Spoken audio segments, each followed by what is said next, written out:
Welcome to beauty and style. তোমরা কেমন আছো? আমি তানি। আজকে আমি তোমাদের সাথে যে ভিডিওটা শেয়ার করবো, তোমরা থাম্বনেল আর টাইটেল দেখে বুঝেই গেছো, তাও আমি তোমাদের সাথে আরেকবার শেয়ার করে দিচ্ছি। আমি আজকে তোমাদের জন্য নিয়ে এসেছি হাজব্যান্ডের আজকে বার্থডে, তাই আমি আজকে স্পেশালি একটা কেক আমার হাজব্যান্ডের জন্য আমি বানিয়েছি।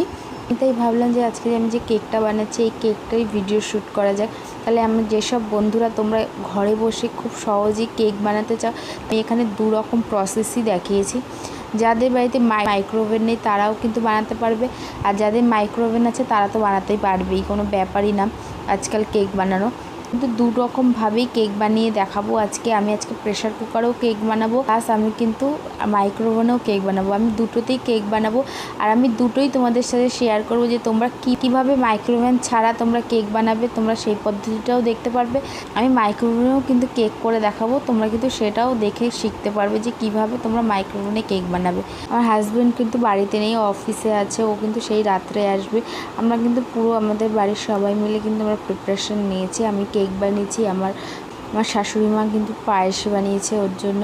এটা পুরো টোটালি রাত্রেবেলা ও আসলে তারপরে সেলিব্রেট হবে, সেরকম বড় কিছু না, জাস্ট নিজেরা ঘরেই কেক বানালাম, ওটা একটু কাটলো, আর মা পায়েস বানিয়েছে এই, আর সামান্য টুকটাক খাওয়া দাওয়া এরম। এছাড়া এমনি স্পেশাল যে বিশাল বড় কোনো অনুষ্ঠান বা কিছু সেরকম কোনো কিচ্ছু না। আমি স্পেশালি এরকম বার্থডেতে কেক ঠেক বানিয়ে থাকি।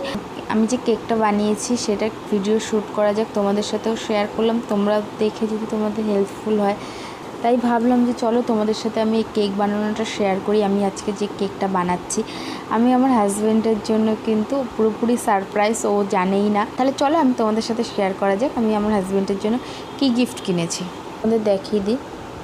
আমি কিন্তু এরকম দেখো, এই একটা টি শার্ট কিনেছি, এটা একটা গেঞ্জি। আমি এই গেঞ্জিটা ওকে গিফট করব, আর তার সাথে আমি একটা নিয়েছি ওয়ালেট। আমি ওকে একটা ওয়ালেট গিফট করব। দেখো এটা একটা এরম প্যাকেজিং, এটা দেখো খুব সুন্দর একটা বক্স, এরকম একটা গোল্ডেন বক্সের মধ্যে ওয়ালেটটা রয়েছে। তোমাদের আমি দেখিয়ে দিই, দেখো এই যে ওয়ালেটটা, আমি এই ওয়ালেটটা, এটা লেদারের পুরো, আমি এই ওয়ালেটটা ওকে গিফট করি। যদি এই ভিডিওটা ভালো লেগে থাকে অবশ্যই কিন্তু লাইক করো, আর আমাকে কমেন্টের মাধ্যমে জানিও আমার এই ভিডিওগুলো তোমাদের কেমন লাগছে। তোমাদের ফ্যামিলি ফ্রেন্ডসদের সাথে আমার ভিডিওটা শেয়ার করো, আর যদি সাবস্ক্রাইব করতে ভুলো না। সাবস্ক্রাইব করার পরে পাশে থেকে ছোটো একটা বেল আইকন বাটন আছে, সেটা কিন্তু হিট করে দিও। তাহলে কী হবে, আমি যখন নতুন নতুন ভিডিও আপলোড করব তোমাদের কাছে নোটিফিকেশান চলে যাবে, তোমরা কিন্তু খুব সহজেই আমার ভিডিওগুলো দেখতে পারবে। এখানেও খুব সহজেই বাড়িতে বসে তোমরা কীভাবে কেক বানাবে। আমার কেকটা বানাতে যা যা লাগবে আমি এখানে কিন্তু নিয়ে নিয়েছি। এখানে চিনির গুঁড়ো নিয়ে নিয়েছি, এটা হচ্ছে ময়দার গুঁড়ো, আর কিন্তু আমি এখানে এক বাটি দুধ নিয়েছি। আমি এখানে দুটো বাটার গলিয়ে নিয়েছি, এটা একটা বাটিতে অল্প একটু ময়দা নিয়ে নিয়েছি, এটা খাওয়ার সোডা নিয়েছি, চেরি নিয়েছি, আর কাজু বাদাম নিয়েছি, কিশমিশ নিয়েছি, বেকিং পাউডার, আর এটা কিন্তু কনডেন্স মিল্ক আছে, আর নিয়েছি ভ্যানিলা এসেন্স। এটা হচ্ছে কেকের ফ্লেভার। আর কেকটা করতে আমার ডিম লাগবে, ডিম নিয়েছি, আর এটা সাদা তেল, আর কিন্তু এটা একটা এমটি আমার কাপ রয়েছে। আমি কিন্তু ওই কাপের মেজারমেন্টেই আমি কিন্তু পুরো কেকেরটা বানাবো। কেকের সব থেকে মেন স্টেপ হলো তোমরা কিন্তু একদম মাপ মতো সব জিনিস দেবে, তাহলে কিন্তু কেকটা খুব ভালো হবে। আমি কিন্তু ডিমগুলো একটা মিক্সির জারে নিয়ে নিয়েছি, নিয়ে এটা খুব স্মুথ আমি একটা পেস্ট তৈরি করব। তোমরা দেখতে পাচ্ছ আমি একটা কিন্তু বাটির মধ্যে ময়দা আর চিনিটা ভালো করে মিক্সড করে নিয়েছি। এখানে কিন্তু আমার যে কাপটা দেখছো সেই কাপের আমি 2 কাপ ময়দা নিয়েছি আর 2 কাপ চিনি নিয়েছি। মিক্সিতে যে আমি ডিমের পেস্টটা তৈরি করেছিলাম সেটা দিয়ে কিন্তু আমি এখানে 4টে ডিম আমি কিন্তু এই ব্যাটারের মধ্যে দিয়ে দিয়েছি। তারপরে আমি দেখো এখানে আমি একটা বাটার নিয়েছি, হাফ কাপ বাটার নিয়েছি, আর আমি অল্প একটু বাটার রেখে দিয়েছি, এটা আমার পরে লাগবে। তাই এই বাটারের সাথে আমি আর হাফ কাপ অয়েল দেবো, দিয়ে আমি কিন্তু 1 কাপ করব। আমাদের কিন্তু সব ইনগ্রিডিয়েন্টস সেমই লাগবে, বাট আমাদের ডিমটা কিন্তু সবসময় ডবল দিতে হবে। তোমরা সবসময় এটা মাথায় রাখবে, যখনই তোমরা কেক বানাবে, তোমরা যদি 1 কাপের কেক বানাও সেখানে কিন্তু 2টো ডিম দেবে, আর কিন্তু সব ইনগ্রিডিয়েন্টসগুলো তেল, চিনি, ময়দা সব 1 কাপেরই দেবে। সেরকমভাবে তোমরা কোয়ান্টিটি বাড়াতে পারো, সেই হিসাব করে তোমরা কিন্তু ডিমটা বাড়াবে। এরপরে দেখো আমি এটা খুব ভালো করে আমি ব্যাটারটা তৈরি করে নিচ্ছি। তোমরা কিন্তু কেকের মেন প্রসেস কিন্তু খুব ভালোভাবে কেকটা কিন্তু ব্লেন্ড করতে হবে, ফেটাতে হবে। তোমরা যদি হাতের সাহায্যে করো মিনিমাম 10-15 মিনিট তোমরা খুব ভালোভাবে এটা মিক্স করবে। বাট তোমরা যদি হ্যান্ড ব্লেন্ডার থাকে তাহলে কিন্তু তোমরা খুব ভালোভাবে হ্যান্ড ব্লেন্ডার দিয়েও করতে পারো। এরপরে দেখো আমি এটা কিন্তু ভালো করে মিক্সড করে নিয়েছি। তোমরা দেখো আমার মিশ্রণটা কিন্তু খুব পাতলাও না, খুব থিকও না, কিন্তু একটা মিডিয়াম একটা মিশ্রণ তৈরি হয়েছে। এরপরে আমি এর মধ্যে দেখো আমি দুধ দিয়ে দিচ্ছি। দুধ আমি যে কাপের ময়দা নিয়েছি সেই কাপেরই হাফ কাপ আমি এখানে দুধ নেব। আর এখানে আমি দেখো এটা হচ্ছে আমুলের একটা কনডেন্স মিল্ক। তোমরা এটা চাইলে দিতেও পারো, নাও দিতে পারো, এটা পুরোপুরি অপশনাল।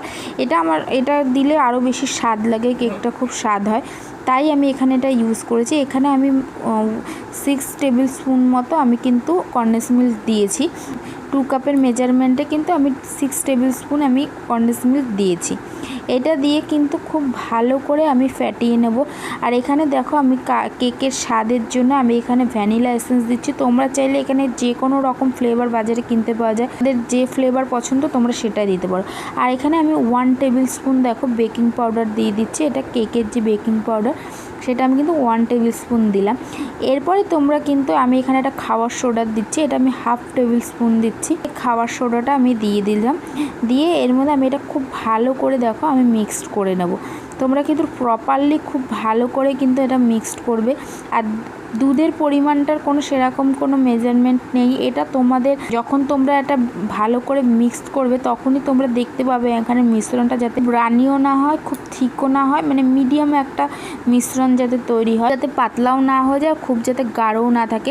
এটা তোমরা দেখবা করলেই বুঝতে পারবে সেইভাবে। যে এখানে দেখো আমার মিশ্রণটা তোমরা দেখলেই বুঝতে পারবে এটা ঠিক একটা মিডিয়াম মিশ্রণ তৈরি হবে। খুব পাতলাও হবে না, আবার কিন্তু খুব গাঢ়ও হবে না।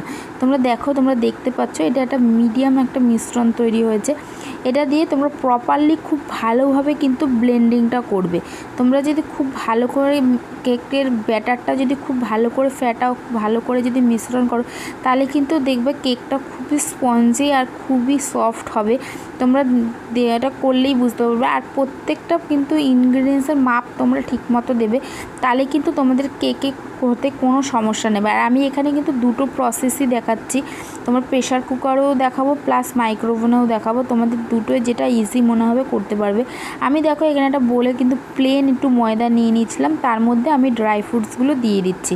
এটা দিলে কি হবে, তাহলে আমাদের ড্রাই ফ্রুটসের গায়ে একটা ময়দার কোডিং লাগলে কি হবে, আমাদের কিন্তু এগুলো কিন্তু পুরো তলায় গিয়ে ধরো আমরা যখন গ্যাসে বা মাইক্রোওভেনে যদি করছি তখন কি আমাদের এই ড্রাই ফ্রুটসগুলো তলায় গিয়ে আটকে যাবে না, আর পুড়ে যাওয়ার বা জ্বলে যাওয়ারও কোনো ভয় থাকবে না। এটা তোমরা অবশ্যই এটা কিন্তু করবে, তাহলে দেখবে তোমাদের এইগুলো খুব সুন্দরভাবে উপরে আটকে থাকবে। আর এটা কিন্তু তোমাদের তলায় গিয়ে লেগে কিন্তু পুড়ে যাওয়ার কোনো ভয় থাকবে না। আমার দেখো এখানে আমি তোমাদের যেহেতু বলেছি আমি দুটো কেক করে দেখাবো, এটা কিন্তু দুটোই সেম একই ব্যাটার আমি করেছি, দুটোর মধ্যে সেম একই ইনগ্রিডিয়েন্টস দেওয়া আছে। বাট আমি এখন ড্রাই ফ্রুটসগুলো এখন মেশাবো। আমি এটা প্রথমে দেখো তোমাদের আমি দুটো আলাদা আলাদা, মানে এখানে মোট 4 কাপ আমি ইনগ্রিডিয়েন্ট সব নিয়েছিলাম। আমি 8টা ডিম নিয়েছিলাম, আর কিন্তু 4 কাপ ময়দা, 4 কাপ চিনি, 4 কাপ তেল আমি কিন্তু সব নিয়েছি। আমি শুধু দুটো ডিভাইড করে দিয়েছি, আমি ভাগ করে আমি দুটো করে তোমাদের দেখালাম। এখানে কিন্তু আমার দুটো বাচ্চা টোটাল আমার কিন্তু 2 কাপ করে 4 কাপ এরমভাবে করা আছে। আমি ড্রাই ফ্রুটসগুলো দেখো এর মধ্যে দিয়ে দিয়েছি, দিয়ে আমি ভালো করে কিন্তু আবার মিক্সড করে নিচ্ছি। তোমরা কিন্তু অবশ্যই বারবার আমি বলছি তোমরা কিন্তু খুব প্রপারলি খুব ভালোভাবে এটা ব্লেন্ড করবে, তাহলে কিন্তু তোমাদের কেকটা খুব সফট আর স্পঞ্জি হবে। আমি কিন্তু ড্রাই ফ্রুটসগুলো তোমরা এখানে চাইলে বিভিন্ন রকম ড্রাই ফ্রুটস দিতে পারো, টুটি ফুটি দিতে পারো, তোমাদের বাচ্চারা বা তোমরা যেটা ভালো খাও সেটা দেবে। আর এখানে দেখো তো আমি যেহেতু প্রেশার কুকারে করছি, তোমাদের দেখতেই পাচ্ছ প্রেশার কুকারটা কিন্তু আমি সিটিটা খুলে রেখে দিয়েছি। তারপরে প্রেশার কুকারের গায়ে তোমরা সাদা তেল ভালো করে মাখবে। তারপরে দেখো আমি ভিতরে দেখতেই পাচ্ছ আমি এখানে একটা কাগজ দিয়ে কিন্তু আমি খুব ভালো করে র্যাপ করে রেখেছি প্রেশার কুকারটা। তোমরা প্রথমে প্রেশার কুকারের গায়ে তেল মাখিয়ে এরকম একটা নর্মালি আমি দেখো একটা ডায়েরির পেজ নিয়েছি, তোমাদের কাছে যে পেজ আছে সেই পেজটাকে ভালো করে সাদা তেল মাখবে, মেখে তোমাদের তোমাদের প্রেশার কুকারের মধ্যে খুব ভালো করে সেট করে দেবে। আর সেরকম কিছুই না। এরপরে আমি একটা দেখো একটা বানানোর যে বাটিগুলো সেটা নিয়ে, যেটা হার্ট শেপে আছে, সেটাকে নিয়ে আমি একটু ওই যে আমি যে বাটারটা রেখেছিলাম এক্সট্রা যে বাটারটা, সেটা কিন্তু আমি পুরো প্যানটায় খুব সুন্দর করে চারিদিকে লাগিয়ে নিয়েছি। এতে কি হবে, আমাদের কেকটা ইজিলি কিন্তু স্মুথ হয়ে বেরিয়ে আসবে, আমাদের কেকটা কিন্তু ভাঙবে না। তোমরা অবশ্যই ফ্রাই প্যানে কিন্তু বাটার বা তেল তোমাদের কাছে যেটা আছে বা যেটা তোমরা ইউজ করতে চাও করতে পারো। আর এখানে দেখো আমি ব্যাটারটা কিন্তু এর মধ্যে ঢেলে দিলাম, তোমরা দেখতেই পাচ্ছ। আমি কিন্তু এবার যে আমার যে ড্রাই ফ্রুটসগুলো আছে সেটা দিয়ে আমি উপরে খুব সুন্দর করে ডেকোরেট করব, যাতে দেখতে খুব সুন্দর লাগে আমাদের কেকটা। তোমরা যে ড্রাই ফ্রুট পছন্দ করো তোমরা সব রকম ড্রাই ফ্রুট দিতে পারো। আমি এখানে দেখো কাজু কিশমিশ এসব দিয়ে আমি কিন্তু চেরি দিয়ে আমি আমার কেকটা খুব সুন্দর করে ডেকোরেট করছি। এবার আমি দেখো এখানে একটা চেরি নিয়েছি, নিয়ে এটাকে গোল গোল করে কেটে খুব সুন্দরভাবে আমি সাজিয়ে দিচ্ছি। তোমরা তোমাদের মতো করে সাজাবে। এখানে আমি দেখো এটা হয়ে গেছে আমার কিন্তু সাজানো। এখানে আমি কি করব, একটা প্রেসার কুকারে কিন্তু আমি সেম একইভাবে কিন্তু আমি সাজাবো। প্রেসার কুকারে কিন্তু তোমরা যখনই ইউজ করো তোমরা কিন্তু অবশ্যই সিটিটা খুলে রাখবে। তোমরা কিন্তু সিটি কোনো সময় ব্যবহার করবে না, এটা কিন্তু সিটি ব্যবহার করা যাবে না, এটা কিন্তু তোমাদের অবশ্যই খেয়াল রাখতে হবে। আর কিন্তু আমি ভিতরে যেরকম দেখেছি কাগজটা কিন্তু তেলের সাথে ভালো করে মেখে এটা কিন্তু ভিতরে কিন্তু র্যাপ করে দেবে। এতে কি হবে, তোমরা যদি কাগজটা এভাবে পেতে নাও তোমাদের কেকটা কিন্তু চট করে পুড়ে যাবে না। যদি কোনো সময় কম বেশি বাড়ানোও থাকে গ্যাস, কিন্তু তোমাদের কেকটা পোড়ার ভয় অনেক কম থাকবে। দেখো আমি কিন্তু সেম একই ব্যাটারটা আমি কিন্তু প্রেসার কুকারের মধ্যে ঢেলে দিলাম, দিয়ে কিন্তু আমি খুব এরপরে কিন্তু ওই যে ড্রাই ফ্রুটসগুলো আমার রয়েছে উপর দিয়ে আমি সুন্দর করে সাজিয়ে দিচ্ছি। দিয়ে দেখো আমি কিন্তু চেরিটাও কিন্তু উপর দিয়ে সাজিয়ে দেবো। দেওয়ার পরে এটাও কিন্তু আমি দেখো সেম গোল গোল করে ওরমভাবে কেটে নিয়ে আমি কিন্তু উপর দিয়ে সুন্দর করে আমি সাজিয়ে দিই। পরে আমি কি করব, দেখো আমি কিন্তু প্রেসার কুকারটা কিন্তু পুরো প্রপারলি কিন্তু আমি আটকে দিয়েছি। পরে আমি দেখো গ্যাসের উপর একটা চাটু বসিয়েছি। তোমরা এখানে চাইলে কড়াই বা চাটু তোমাদের কাছে যেটা আছে সেটা ইউজ করতে পারো। তারপরে কিন্তু আমি একটা বালির, এখানে একটা সাদা বালির আমি একটা লেয়ার দিয়েছি। তোমরা চাইলে এখানে নুনও ইউজ করতে পারো, তোমাদের কাছে যেটা অ্যাভেলেবেল আছে তোমরা সেটাই করতে পারো। এটা আমি গ্যাসটা চালিয়ে দিয়ে আমি দেখে নিচ্ছি যাতে আমার তাওয়াটা গরম হয়েছে কিনা। এটা করা মানে আমি 5 মিনিট আগে কিন্তু গ্যাসটা চালিয়ে দিয়েছি যাতে এটা প্রিহিট হয়ে যায়। তারপরে আমি কিন্তু প্রেসার কুকারটা সমানভাবে আমি গ্যাসের উপরে বসিয়ে দেবো। আর গ্যাসটা কিন্তু আমার বাড়ানো থাকবে, এটা মিনিমাম 5-10 মিনিট গ্যাসটা বাড়ানো থাকবে। তারপরে লো ফ্লেমে আমি কিন্তু মিডিয়াম ফ্লেমে রেখে দেবো। মিনিমাম এটা তোমাদের 1 ঘন্টা তো মিনিমাম লাগবে। তারপরে তোমরা কিন্তু মাঝে মাঝে প্রেসার কুকারটা খুলে চেক করবে যে কেকটা হচ্ছে কিনা।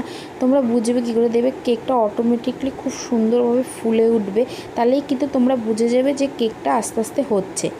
এরপরে আমি কিন্তু মাইক্রোওভেনে করবো। মাইক্রোওভেনে দেখো আমি কিন্তু কেকটা দেওয়ার আগে আমি কিন্তু মিনিমাম 3 মিনিট আগে প্রিহিট করে নিয়েছি। 3 মিনিট বা 5 মিনিট তোমরা চালিয়ে নেবে মাইক্রোওভেনটা, ওটা কিন্তু প্রিহিট হয়ে যাবে। তারপরে আমি দেখো কেকের অপশান আছে, কেকের অপশানটা চিপে আমি জাস্ট স্টার্ট করে দেবো, তাহলেই আমার সাথে সাথে কিন্তু 35 মিনিট নিয়ে নেবে। এটা নেওয়ার সাথে সাথে কিন্তু আমার কেকটা আমি 35 মিনিট পরে বের করে দেখব যে আমার কেকটা হয়েছে কিনা। যদি আমরা দেখছি কেকটা হয়ে গেছে তাহলে তো কোনো অসুবিধা নেই, আর যদি না হয় তারপরে কিন্তু আমি 2-3 মিনিট দিয়ে দেখব। আমি প্রথমে বের করে দেখছি তখন আমার কেকটা হয়নি, আমি আবার 3 মিনিট দিয়েছি, দেওয়ার পরে আমি চেক করে দেখব আমার কেকটা হয়েছে কিনা। এরপরে আমি কিন্তু দেখো কেকটা আমি বের করেছি 3 মিনিট দেওয়ার পরে। আমি চেক করব কী করে, আমি এরকম টুথপিক নিয়ে আমি মাঝখানে বসিয়ে দেবো। তোমাদের টুথপিকটা যদি একদম ক্লিন হয়ে বেরিয়ে আসে তার মানে তোমাদের কেক ইজিলি হয়ে গেছে, তোমরা চারিদিক দিয়ে চেক করে দেখতে পারো। এরপরে তোমরা কিন্তু যদি দেখছো গায়ে লেগে আছে তাহলে কিন্তু তোমার কেকটা হয়নি, আবার 1-2 মিনিট করে দিয়ে তোমাদের কেকটা কিন্তু চেক করতে হবে। তোমরা দেখো আমার কেকটা কিন্তু পুরোপুরি অলরেডি রেডি, আমার তো কেকটা খুবই ভালো হয়েছে, তোমরা দেখতেই পাচ্ছ। আর এটা কিন্তু প্রেসার কুকারে বানানো কেক, এটা কিন্তু দেখো প্রেসার কুকারে বানানো কেকটা কিন্তু হালকা সাদা ভাবে এসে খুবই সফট। তোমাদের আমি দেখাচ্ছি, আমি কিন্তু প্রেসার কুকারের কেকটাও চেক করে দেখাচ্ছি। দেখো টুথপিকে কিন্তু কোনো কিচ্ছু লেগে নেই, একদম ক্লিন হয়ে বেরিয়ে এসে, তার মানে আমার কেকটা কিন্তু পুরোপুরি রেডি। এরপরে দেখো আমি কিন্তু কিভাবে এটা তুলছি ফ্রাই প্যান থেকে। আমি কিন্তু দেখো এই চারিদিকে চাকুটা হালকা হালকা করে আমি একটু ঘুরিয়ে নিচ্ছি। এতে কি হবে, কেকটা আমাদের চারিদিক দিয়ে খুলে যাবে। তারপরে তোমরা একটা থালা বা প্লেট নেবে, নিয়ে এটার উপরে বসিয়ে জাস্ট উল্টে দেবে। উল্টে দেওয়ার পরে তোমরা কেকের উপরটা ভালো করে আস্তে আস্তে তোমরা একটু বাড়ি মারবে। বাড়ি মারলে এটা অটোমেটিকলি খুব সুন্দরভাবে খুলে আসবে। যেহেতু তোমরা প্রথমে বাটার ইউজ করেছিলে, তাই সেই জন্য কিন্তু খুবই হালকাভাবে কিন্তু খুলে আসবে, কোনো অসুবিধা। তোমরা দেখো জাস্ট আমার কেকটা কতটা সুন্দর হয়েছে, খুবই সুন্দর কালারফুল একটা কেক লাগছে। এরপরে দেখো আমি কেকটা সামনে ফ্রন্টের দিকে ঘুরিয়ে দিচ্ছি। এটা কিন্তু খুবই ভালো হয়েছে দেখতে, তোমরা দেখতেই পাচ্ছ। তোমরা কিন্তু বাড়িতে এইভাবে বানিয়ে দেখো, আশা করি তোমাদের খুবই ভালো লাগবে। প্রেসার কুকারে যে কেকটা বানিয়েছি তোমরা দেখো জাস্ট কতটা সুন্দর সফট টাইপের কেকটা হয়েছে। এটা আমি তোমাদের কিন্তু কেটে দেখাবো। এটা তোমরা একটু ঠান্ডা হলে প্রেসার কুকার থেকে বের করবে, তোমরা কিন্তু গরম অবস্থায় কিছুতেই বের করবে না, তাহলে কিন্তু হাত পুড়ে যাওয়ার ভয় আছে। আর এটা কিন্তু তোমরা যখন বের করবে জাস্ট চারিদিকে কাগজটা টেনে নিয়ে বের করলেই কিন্তু এটা ইজিলি বেরিয়ে আসবে। আমি তোমাদের প্রেসার কুকার থেকে এটা বের করানোটা দেখাতে পারিনি, আমি সেই সময় ভিডিওটা শ্যুট করতে পারিনি। তোমাদের কেকটা কেটে দেখাচ্ছি কতটা সফট স্পঞ্জি হয়েছে। দেখো কেকটা তোমরা কিন্তু মাইক্রোওভেন ছাড়াও ইজিলি এইভাবে কিন্তু খুব ভালোভাবে প্রেসার কুকারে কেক বানাতে পারো। আজকের মতো তাহলে এই পর্যন্ত।